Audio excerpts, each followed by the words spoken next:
میں دنیا میں ان بدقسمت لڑکیوں میں سے ایک تھی جن کے والدین بچپن میں ہی وفات پا گئے تھے اور جو اپنی ممانی کے رحم و کرم پر تھی۔ ماموں بھی کچھ خاص مہربان نہ تھے، لیکن کبھی کبھی خیال رکھ لیتے تھے، لیکن اپنی بیٹیوں کو مجھ سے زیادہ محبت دیتے تھے۔ لیکن ماموں کی زندگی زیادہ نہیں تھی، اس لیے وہ بھی قضائے الہی سے جا ملے۔ ماموں کا دنیا سے جانا تھا کہ ممانی نے اپنا اصل رنگ دکھا دیا۔ مہربان تو وہ پہلے بھی نہیں تھی، لیکن جو تھوڑا سی تھیں وہ لحاظ ختم ہو گیا تھا اور انہوں نے مجھ پر ظلم کے پہاڑ توڑ دیے۔ گھر کی ملازمہ کو نکال کر تمام گھر کی ذمہ داری میرے سر پر ڈال دی، حالانکہ میری عمر اس وقت 18 سال تھی۔ مرتے کیا نہ کرتے، وہ ماموں کا لحاظ کر لیتی تھی۔ میں بے سہارا لڑکی تھی، جیسا مامی نے کہا میں نے ویسا ہی کیا۔ وہ ممی کا 25 سالہ بیٹا مجھ پر پھینکتا ہو گیا تھا۔ وہ ممی سے یہ بات کہاں برداشت ہوتی کہ جس لڑکی سے وہ بچپن سے نفرت کر رہی تھی وہی ان کی بہو بن جائے۔ وہ اپنے بیٹے کے لیے کوئی ڈاکٹر بہو لانا چاہتی تھی، کسی اونچے خاندان سے، اور میں تو ایک غریب لڑکی تھی جس کے والدین بھی نہیں تھے اور جس کو جہیز کے نام پر کچھ ملنا بھی نہیں تھا۔ ایک واحد خوبی جو میرے پاس تھی وہ میرا حسن تھا۔ میں انتہائی حسین تھی، میں اتنی زیادہ حسین تھی کہ جب آئینے میں اپنے آپ کو دیکھتی تو حیران رہ جاتی۔ کیا واقعی یہ میں ہوں؟ یہ میری صورت ہے، یہ میرا چہرہ ہے، یہ میری آنکھیں ہیں، یہ میرے ہونٹ ہیں۔ میں اپنے چہرے پر ہاتھ پھیرتے ہوئے اپنے حسن کو دیکھتی رہتی تھی، لیکن میرا حسن کچن اور گھر کی نظر ہو گیا تھا۔ وہ ممی کا بیٹا مجید میرے حسن کا دیوانہ ہو گیا تھا۔ اس نے ممانی سے کہا کہ شادی کرے گا تو مجھ سے، ورنہ کسی سے نہیں۔ 2 سال ممی کا بیٹا بضد رہا، پر سارا ملبہ مجھ پر آن گرا۔ میں نے ان کے بیٹے کو پھنسایا ہے۔ میں ہر وقت ڈری سبھی رہتی تھی کہ دعا کرتی تھی کہ جلدی میری شادی ہو جائے تو میں اس عذاب سے نکلوں۔ میں ہرگز ممی کے بیٹے سے شادی نہیں کرنا چاہتی تھی، کیونکہ ممی کا بیٹے سے شادی کرنے کا مطلب تھا کہ ایک بار پھر سے اس جہنم میں زندگی گزارنا، جو میں بالکل نہیں چاہتی تھی۔ میں اس گھر کو ہمیشہ کے لیے چھوڑ کر جانا چاہتی تھی اور واپس نہیں آنا چاہتی تھی۔ اس دوران میرے لیے ایک رشتہ آ گیا۔ ممی نے فوراً ہاں کر دی، چٹ منگنی پٹ بیاہ ہو گیا۔ ان لوگوں نے جہیز کے نام پر 1 روپیہ بھی نہیں لیا تھا۔ میرے کپڑے بھی ان لوگوں نے بنوا کر دیے تھے، تو میں بہت خوش تھی کہ مجھے اتنا اچھا سسرال ملا ہے جن کی کوئی ڈیمانڈ نہیں ہے۔ لیکن میری شادی کی پہلی رات ہی میری ساری خوشی ہوا ہو گئی تھی، جب مجھے میرے شوہر کے متعلق ایسی حقیقت کا علم ہوا جسے سن کر میرے سر پر آسمان گر پڑا۔ میں دلہن کے روپ میں سجی سنور کر بیٹھی تھی اور اپنے شوہر ولید کا انتظار کر رہی تھی۔ ولید اندر داخل ہوئے، میرے چہرہ جھکا ہوا تھا۔ وہ میرے قریب آ کر بیٹھے، لیکن مجھے نہ جانے کیوں کسی انہونی کا احساس ہوا۔ انہوں نے مجھے سوال کیا، میں دیکھنے میں کیسی ہوں؟ تو میں نے حیرت سے ان کی طرف دیکھا۔ میں نے کہا آپ خود گھونگھٹ اٹھا کر دیکھ لیں کہ میں کیسی ہوں۔ تو ان کا کہکہ بلند ہوا۔ مجھے ان کے اس طرح سے زور سے ہنسنے کی بات سمجھ نہیں آئی۔ وہ کیوں ہنس رہے تھے اور کیوں میرا گھونگھٹ پلٹ نہیں رہے تھے؟ میں نے خود ہی اپنا گھونگھٹ پلٹ کر انہیں دیکھا تو وہ سامنے دیکھ رہے تھے، میری طرف دیکھ ہی نہیں رہے تھے۔ تو میرا دل ڈوب گیا۔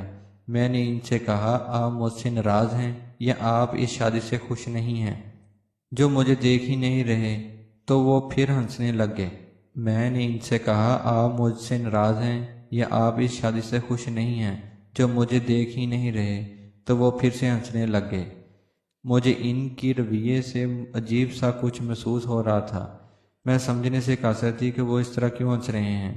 مجھے محسوس ہو رہا تھا کہ وہ اس شادی سے خوش نہیں ہیں، شاید کسی اور کو پسند کرتے ہیں۔ ان کی شادی زبردستی مجھ سے کرائی گئی ہے، اس لیے وہ ہنس رہے ہیں۔ میں نے ان سے سوال کیا کہ آپ کسی اور کو پسند کرتے تھے؟ تو پھر سے وہ ہنسنے لگ گئے۔ اب تو میرا دماغ خراب ہونے والا تھا۔ یہ کیا طریقہ تھا اپنی دلہن سے بات کرنے کا؟ اگر میں انہیں پسند نہیں تھی تو بول دیتے۔ میرا دل تو جیسے کسی گہری کھائی میں جا گرا تھا۔ میری پوری کوشش یہ تھی کہ وہ ایک بار میرا چہرہ دیکھ لیں تو وہ یقیناً اس لڑکی کو بھول جائیں گے جسے وہ محبت کرتے تھے، یا پھر کوئی بھی بات تھی تو میرا چہرہ دیکھ لینے کے بعد سب کچھ بھول جائیں گے، کیونکہ میں تھی ہی اتنی خوبصورت۔ مگر وہ سامنے ڈریسنگ ٹیبل کی طرف دیکھ رہے تھے۔ میری طرف نظر اٹھا کر دیکھنا انہوں نے گوارا ہی نہ سمجھا۔ میں تو یہی سوچ کر آئی تھی کہ اپنے شوہر اور اپنے سسرال کی اتنی خدمت کروں گی کہ مجھے واپس منہ ممی کے پاس جانا ہی نہ پڑے۔ کیا تمہیں یہ کسی نے نہیں بتایا کہ میں دیکھ نہیں سکتا؟ اچانک سے ولید نے کہا تو مجھے لگا کہ مذاق کر رہے ہیں۔ میں نے حیرت سے ان کو دیکھنے لگی۔ پھر میں نے کہا ولید یہ کیا مذاق ہے؟ اس قسم کا مذاق مجھے پسند نہیں ہے۔ آپ کے متعلق تو میں اس طرح کی بات برداشت ہی نہیں کر سکتی۔ اللہ آپ کی آنکھوں کا نور سلامت رکھے۔ آپ کی محبت تو میرے لیے عبادت جیسی ہے۔ میں نے فرما بردار اور باوقار بیوی کی طرح ان سے کہا تو وہ پھر سے ہنسنے لگے۔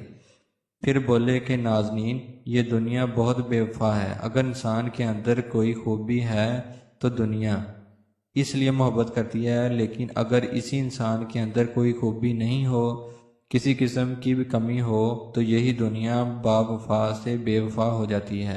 اس وقت تم میری محبت کو بد کا درجہ دینا چاہ رہی ہو، لیکن میں تمہیں بتا دوں کہ میں تمہاری محبت کے لائق نہیں ہوں، کیونکہ میں ایک اندھا شخص ہوں۔ میں نے سب سے سن رکھا ہے کہ تم بہت حسین ہو، لیکن افسوس کہ میں تمہارے حسن کو نہیں دیکھ سکتا۔ ولید بولتے جا رہے تھے، لیکن مجھے ابھی بھی محسوس ہو رہا تھا کہ وہ مذاق کر رہے ہیں، اور مجھے ان کے اس طرح مذاق کرنے پر غصہ آ رہا تھا۔ لیکن تھوڑی ہی دیر میں مجھے اندازہ ہو گیا تھا کہ یہ مذاق نہیں تھا، یہ ایک بہت ہی تلخ حقیقت تھی، اور میں آپ پٹی آنکھوں سے اپنے شوہر کو دیکھ رہی تھی۔ میرے سپنوں کا ایک محل ایک پل میں زمین بوس ہو گیا تھا۔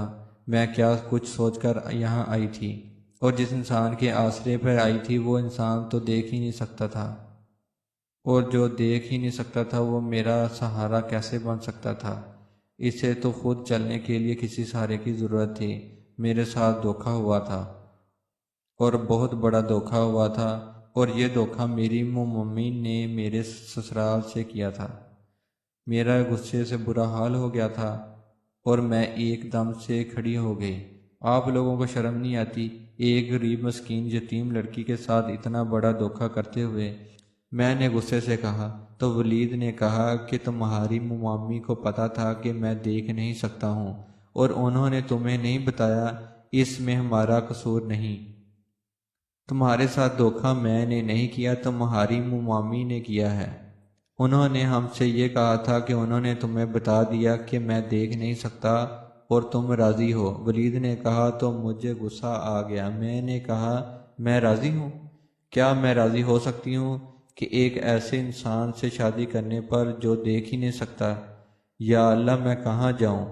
میں تو اپنی تمام کشتیاں جلا کر یہاں آئی تھی۔ اب میرے پاس واپس جانے کا کوئی راستہ نہیں۔ میں نے یہی سوچا تھا کہ میں اس جہنم میں دوبارہ نہیں